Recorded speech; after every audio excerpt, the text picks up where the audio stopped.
Arambai Tengol Singjamei Unit 37 na sinduna ngasi Pishum Chinga Ching amadi Singjamei gi akoibada chara kaya thakhre. Unit 37 amadi salai athauba kangleipak riders ka punlaga Singjamei gi akoibada mairapaibi sing yauna punna chara sing adu Singjamei gi akoibada leiriba lambi gi median sing dasu thakhi. Thauramadu Arambai Tengol Unit 37 gi coordinator Laishang Them Yaifaban Hai Laibak asi kanana ba hotnabada natana mahausa gi khal kanaba Arambai Tengol na paikhatlakliba thabak asidasu lamdam asida leibiriba ima ibel miyamna mateng pangbiyu amadi aikoi amatta oina punsin aduna punna chatminnanaba hotnaminasi lamdam asida leiriba miyoi khudingmakna ngaihak ki khanbagi mahutta tungkoina chatkadaba maikaida akhoi punna chatminnasi Amaramda lamdam asida aying asagi khal kairektuna mipum khudingmakta chaitheng fanglakliba asi thengnanaba hotnabada aikoi khudingmak mahausagi khal kannanaba hotnaminaba mathau tari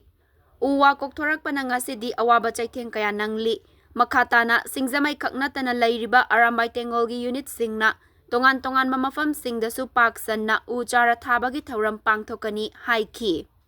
ngasi chathakiba chara thaba aduda unit 37 gi thaupuba singyauna tengoloi chani henbana saruk yakhi hoi ngasi Singjamei unit 37 Arambai Tengolna sinjaduna khoi tree plantation program ama pangthokpajida khoi Singjamei da leiba khoi naha khoi tengoloi sing khoi gi more than 200 na saruk yaraga khoi tree plantation je pangthokjabani masida khoi gi laikai club mairababi mayamna mating tawbiyaktuna khoi gi ngasi pangthoiba program sibu mai